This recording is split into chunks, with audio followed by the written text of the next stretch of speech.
Hello friends, welcome to ABC maths. मैं हूं पिंटू सिंह। दोस्तों, आज हम लोग क्लास 10 एनसीईआरटी गणित में प्रश्नावली 4.4 का परिचय पढ़ने वाले हैं। आइए, सबसे पहले यहाँ पे लिखा है मूलों की प्रकृति। तो मूलों की प्रकृति क्या है? वह निर्भर करता है आपको उस द्विघात समीकरण के विविधकर पर। उसका जो विविधकर होगा वो चेक करना है पहले, और विविधकर है क्या ये जान लेते हैं पहले। तो किसी भी द्विघात समीकरण, मान लेते हैं वो द्विघात समीकरण A X square plus B X plus C बराबर 0 में विविधकर आपको क्या होगा? तो विविधकर आपको, इसको हम डी से सूचित करते हैं। डी बराबर आपको बी स्क्वायर माइनस 4ac, इसी को विविधकर कहा जाता है।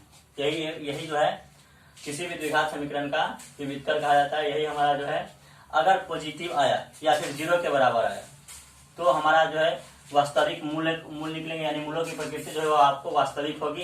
अन्यथा 0 से जैसे ही माइनस में आया, कम आया, तो मूलों की प्रकृति जो है नहीं निकल पाएगी, यानी वो वास्तविक संख्या नहीं प्राप्त होगा। तो आइए हल करते हैं यहाँ पे और समझते हैं कि कैसे इसका हम प्रयोग करेंगे। तो मान लेते हैं एग्जाम्पल में, या फिर हम यहाँ पे पहले लिख लेते हैं रूल, कि यहाँ पे कुछ रूल्स है, 3 रूल्स, उसको हम यहाँ पे लिखेंगे और उसको फॉलो करना पड़ेगा यहाँ पे मूलों की प्रकृति ज्ञात करने के लिए। तो लिखेंगे यदि बी स्क्वायर माइनस 4ac आपको छोटा होगा 0 से, तो मूलों की प्रकृति जो है आपको वास्तविक नहीं होंगे। मूलों की प्रकृति जो है आपको वास्तविक नहीं होंगे। यदि बी स्क्वायर माइनस 4ac आपको बराबर होगा 0 के, तो 2 वास्तविक मूल होंगे।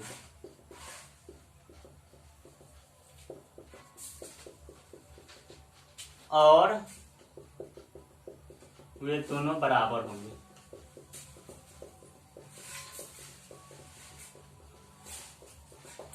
आपको वे दोनों जो है वो बराबर होंगे। और तीसरा जो है आपको कंडीशन, यदि बी स्क्वायर माइनस 4ac बड़ा होगा 0 से, तो 2 वास्तविक मूल होंगे, लेकिन वह दोनों बराबर नहीं होंगे, वो दोनों अलग अलग होंगे। तो इस तीनों पे हमारा जो है निर्भर करता है कि मूलों की प्रकृति किस प्रकार की होगी। पहले हम इस तीनों को ज्ञात करके चेक करेंगे हर एक सवाल में। यदि इसमें से कोई भी कंडीशन का, इस दोनों में से, ये दोनों में से कोई भी कंडीशन पालन करता है तो उसकी मूलों की प्रकृति जो है वास्तविक ज्ञात हो पाएगा। अन्यथा ये जो है ये रूल में आ जाता है तो आपको उसका मूलों की प्रकृति जो है वास्तविक नहीं होगी और उसका हल हम नहीं ज्ञात करेंगे। एग्जाम्पल के लिए आइए क्वेश्चन को हम लेते हैं। मान लेते हैं कि 2x square minus 4x plus 3 बराबर 0। ये एक द्विघात समीकरण है।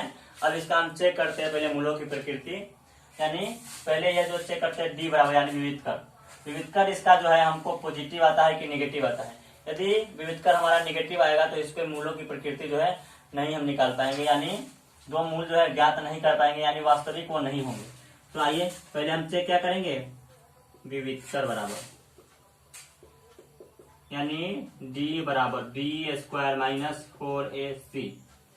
d का जो मान है वो आपको यहाँ पे -4 है। पहले हम लिख लेंगे इसमें, जहां a बराबर आपको यहाँ पे क्या है, 2 है, b बराबर -4 है और c बराबर 3। ध्यान रखना ये। अब d के जगह पे हम क्या डालेंगे, -4, तो -4 का स्क्वायर हो जाएगा और -4 गुने a के जगह पे क्या हो जाएगा, 2 और गुने c 3, क्या हो जाएगा, -4 का स्क्वायर आपको 16 आ जाएगा, और 2 से 4 में गुना करेंगे 8, और 8 से 3 में गुना करेंगे तो 24 हो जाएगा। यहाँ पे घटाने के बाद दोस्तों माइनस में 8 आपको प्राप्त हो जा रहा है, जो कि छोटा है 0 से। क्या है, जो कि छोटा है आपको 0 से। तो इस स्थिति में आपको मूलक की प्रकृति ज्ञात हम नहीं कर पाएंगे, यानी वास्तविक नहीं होंगे। तो लिखेंगे चूंकि b² माइनस 4ac छोटा है 0 से, अतः इसका अस्तित्व नहीं है।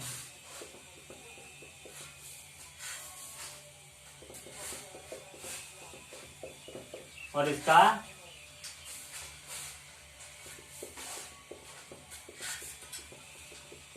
वास्तविक मूल नहीं होगा।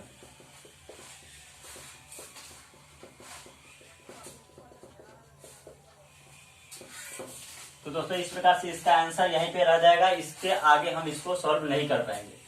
अब दूसरी स्थिति के लिए हम एक और क्वेश्चन लिखते हैं और उसको हल करते हैं, ध्यान दीजिएगा।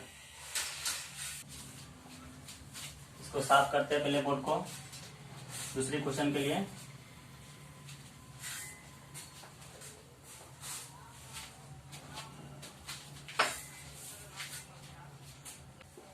तीन x² माइनस 5x प्लस 2 बराबर 0।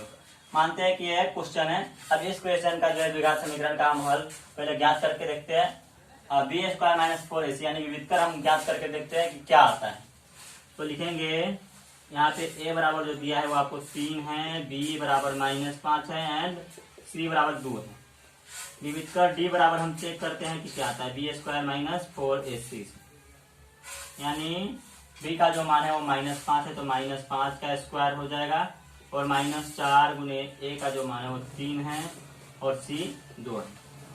माइनस 5 का स्क्वायर आपको 25 आ जाएगा और माइनस 4 से 3 में गुना करेंगे 12 और 2 से गुना करेंगे तो 24। यानी इसका जो आपको d का मान आ रहा है वो आपको 1 आ रहा है, जो कि बड़ा है 0 से। तो क्या इसका प्रकृति होगा? तो यहाँ पे अभी रूल लिखा गया है कि b² माइनस 4ac बड़ा होगा 0 से, तो दो बराबर वास्तविक, तो दो वास्तविक मूल होंगे लेकिन वह बराबर नहीं होंगे। तो इसका हल हम ज्ञात कर पाएंगे। तो लिखेंगे कि चूंकि g बराबर b² माइनस 4ac बड़ा है 0 से, इसीलिए इसका दो वास्तविक मूल होंगे। और वो मूल क्या होगा, आइए ज्ञात करते हैं। क्या हो जाएगा, x बराबर जो सूत्र होता है वही सूत्र का हम यहाँ पे इस्तेमाल करने हैं। क्या होता है, minus B plus minus root under b² minus 4ac by 2b। Minus B के जगह पे क्या होगा, माइनस, और फिर b के जगह पे यहाँ से ले लेंगे माइनस 5, तो माइनस 5 और plus minus root under b² minus 4ac के जगह पे यहाँ से फिर 1 लेंगे, तो 1 बाई 2 और गुने a का जो मान है वो आपको 3 है, तो 3 लेंगे बराबर क्या हो जाएगा, माइनस माइनस प्लस 5 और प्लस माइनस रूट अंडर 1 का आपको जो है वर्गमूल 1 होगा, बच्चे 2 से 3 में गुना करेंगे तो 6। यानी अगर इसको हम हल करना चाहें तो x बराबर जो है आपको एक बार प्लस लेना पड़ेगा, यहाँ पर एक बार माइनस लेना पड़ेगा, यानी 5 प्लस 1/6 एंड x बराबर 5 माइनस 1/6, यानी x का जो वैल्यू आएगा आपको 6/6 यानी कट करके 1 आएगा एंड x बराबर आपको 4/6 यानी कट करके 2/3 आएगा। इस प्रकार से आपको यहाँ पे हल ज्ञात करेंगे। तो ये हो गया आपको बड़ा वाला का स्थिति और ये हो गया आपको छोटा वाला का। यदि यहाँ पे d का मान हमें बराबर 0 के आता है, किसके आता है, यहाँ पे 0 के, तो हमें इतनी सारे लिखने की जरूरत नहीं है, माइनस b/2 ऐसे ही हल ज्ञात हो जाएगा, क्योंकि root under b² minus 4ac का मान जो है आपको 0 आएगा और 0 का हल जो है 0 ही होता है, तो इस सारा के सारा जो है 0 हो जाएगा और जल्दी से हम यहाँ पे हल ज्ञात कर पाएंगे। तो हमने कहा कि दो बराबर मूल होंगे यदि 0 के बराबर होगा, तो अब प्लस माइनस का झंझट खत्म हो गया, तो ये जितना होगा उतना ही, तो उतना ही दोनों में बराबर आएगा। तो ये कॉन्सेप्ट रहा आपको 4.4 को तैयार करने के लिए और इसका ही हम उपयोग करने वाले इस चैप्टर में। और एक और चीज आपको यहाँ पे बताने वाले हैं, ध्यान दीजिएगा, मूलों का गुणनफल और मूलों का योगफल।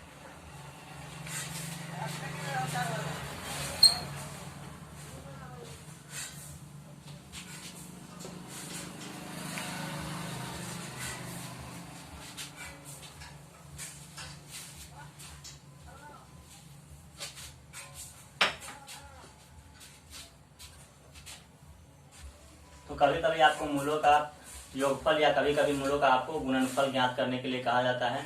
तो आइए उस स्थिति में हम क्या करेंगे और कैसे ज्ञात करेंगे। तो ध्यान रखिएगा, मान लेते हैं कि कोई द्विघात समीकरण आपको दे दिया ax² plus bx plus c बराबर 0 में।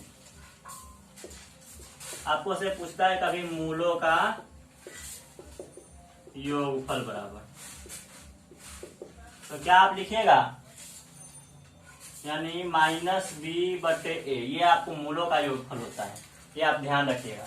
या फिर आपको साबित भी करके दिखा देंगे, या फिर मूलों का गुणनफल बराबर क्या होगा, c/a, ये आपको गुणनफल का सूत्र होता है। आपको हम ये साबित करके दिखाते हैं कि ये कैसे आता है। इतना तो आपको मूलक जो होता है, दो मूल हम ज्ञात कैसे करते हैं, आइए लिखते हैं। मान लेते हैं कि मूलों का हमको योगफल ज्ञात करना है। मूलों का योगफल बराबर, पहला मूल जो आपको ज्ञात करने का सूत्र पता है वो क्या है, -b प्लस √b² - 4ac/2a। और यहाँ पे फिर योगफल है तो प्लस लिखना पड़ेगा, और -b, यहाँ पे प्लस यहाँ पे माइनस करना पड़ेगा, √b² - 4ac/2a। इस प्रकार से अब इसको हम सॉल्व करते हैं, तो 2 और a और 2a का एलसीएम आपको 2a ही रह जाएगा। तो यहाँ पे इतना ही रह जाएगा, -b प्लस √b² - 4ac, और यहाँ पे प्लस माइनस यहाँ पे माइनस हो जाएगा, यहाँ पे -b और ये -√b² - 4ac आ जाएगा। इस प्रकार से देखिए, ये प्लस में है b² - 4ac और ये माइनस में, तो ये दोनों घट करके 0 हो जाएगा, यानी कट जाएगा। तो हो जाएगा -b और -b रह जाएगा, यानी इस दोनों को जोड़ेंगे -b और -b को, तो -2b हो जाएगा बटे 2a हो जाएगा। अब यहाँ 2 से 2 कट जाएगा, यानी हमको -b/a प्राप्त हो जाएगा। तो हम यहाँ पे मूलों का योगफल को आप अल्फा प्लस बीटा से भी लिख सकते हैं, या फिर इसको हम सूचित, कभी मूलों का पहला मूलक को आपको अल्फा से सूचित करते हैं और दूसरे मूलक को बीटा से सूचित करते हैं, तो अल्फा प्लस बीटा लिख देते हैं, या फिर आप इसको सिर्फ मूलों का योगफल ही लिख सकते हैं, जैसा कि हमने यहाँ पे लिखा है। ये आपको इसका सूत्र होता है, मूलक के योगफल का जो सूत्र होता है वो इस प्रकार से हमें आ जाता है। और मूलक का गुणनफल जो है वो आपको किस प्रकार से साबित होगा देखिएगा। ये तो इसी प्रकार से हम इस पे भी हम यहाँ पे काम करने वाले हैं। तो लिखेंगे मूलों का गुणनफल बराबर क्या होगा, पहला मूलक जो है वो -b और प्लस √b² - 4ac/2a, और यहाँ पे गुना हो जाएगा क्योंकि गुणनफल ज्ञात करना है। और फिर ये लिख देंगे -b - √b² - 4ac/2a। ध्यान रखना है कि ये 2a और 2a दोनों में बराबर है, तो गुना करके हम क्या करेंगे, लिख देंगे। लेकिन यहाँ पे देखना है ये -b है और -b बराबर है, लेकिन ये प्लस में है और ये माइनस में है। तो ध्यान रखना है, इस पूरा को हम a बना देते हैं और इस पूरा को यदि b बना देते हैं तो क्या हो जाएगा, a + b × a - b, यानी a² - b² का सूत्र लग जाएगा। तो क्या हो जाएगा, -b² और -b के जगह पर क्या है, ये है, तो माइनस में √b² - 4ac², यानी a² - b² का सूत्र हमने यहाँ पे लगा दिया, और 2 से 2 में गुना होगा तो 4a² यहाँ पे आ जाएगा। -b² आपको प्लस में b² हो जाएगा माइनस, और यहाँ पे स्क्वायर से रूट जो है हट करके बराबर हो जाएगा, तो यहाँ पे हो जाएगा सिर्फ b² और यहाँ पे -4ac आपको रह जाएगा बटे यहाँ पे 4a² तो 4a² हमने लिख दिया। अब क्या हो जाएगा, यहाँ पे b² -b² हो जाएगा और माइनस से गुना करेंगे तो प्लस 4ac होगा बटे यहाँ पे 4a² तो 4a। b² प्लस में b² माइनस में, तो ये दोनों कट जाएगा, 0 हो जाएगा। यानी इसको हम हल करेंगे तो यहाँ पे 4ac बटे यहाँ पे 4a² आ जाएगा, 4 से 4 कट जाएगा और एक a से आपको एक a कट जाएगा, तो c/a रह जाएगा। यानी हमारा जो मूलकों का गुणनफल होगा, यानी अल्फा गुने बीटा, यदि हम पहले मूलक को अल्फा मानते हैं दूसरे मूलक को बीटा मानते हैं, तो अल्फा गुने बीटा बराबर हो जाएगा क्या, सी बटे ए। ये हमारा मूलकों का गुणनफल होगा, जो कि हमने यहाँ पे आपको बताया था, ये मूलकों का गुणनफल हो जाता है। अब यदि कभी इस प्रकार का सवाल आता है तो कैसे हम इसको हल करते हैं। एग्जाम्पल के लिए एक क्वेश्चन हमको आ रहा है, तो कैसे दे दिया है कि मूलकों का गुणनफल बराबर 3 है और योगफल 2 है, तो समीकरण ज्ञात कीजिए।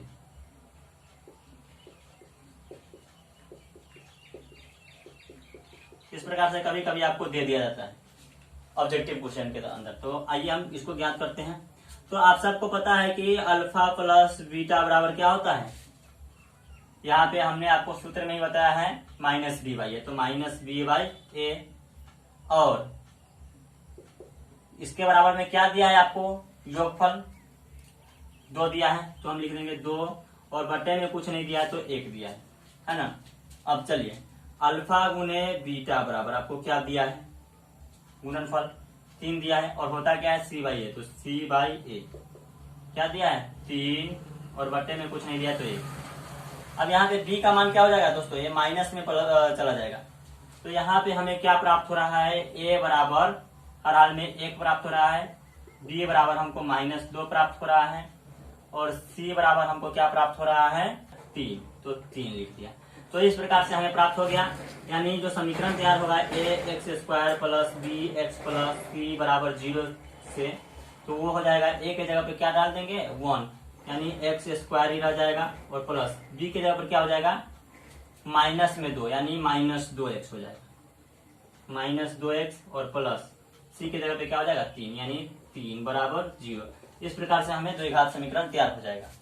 यदि इसी को हमको कहा जाए, इसी द्विघात समीकरण का मूलकों का योगफल ज्ञात करने के लिए, अल्फा प्लस बीटा बराबर, तो क्या होता है सूत्र माइनस बी बाई ए, और बी के जगह पर क्या है -2, यानी -2, और बटे ए के जगह पर क्या हो जाएगा, यहाँ पे नहीं कुछ है तो 1, यानी -+2 हो जाएगा, और अल्फा गुने बीटा बराबर क्या हो जाएगा सी बाई ए है, तो सी बाई ए, यानी सी के जगह पे क्या है 3 है, और बटे 1, 3/1 बराबर 3। इस प्रकार से हमें जांच करने के बाद भी पता चलता है कि जो हमें क्वेश्चन में दिया गया था इसको हम जांच करके यहाँ पे देख लीजिए। तो इस प्रकार से हमें किसी भी क्वेश्चन का सॉल्व करना पड़ सकता है, मे भी कभी कभी हो सकता है, हमेशा इस प्रकार की कंडीशन नहीं दिए जाते हैं। उम्मीद करते हैं कि हमारे द्वारा परिचय जो दिया गया है वो आपको आसानी से समझ में आ गया होगा। तो प्लीज वीडियो को लाइक कर दीजिए, और चैनल को सब्सक्राइब कर दीजिए, और वीडियो को शेयर कर दीजिए, ताकि आपके दोस्त लोग भी इसका लाभ ले सके। धन्यवाद, टेक केयर।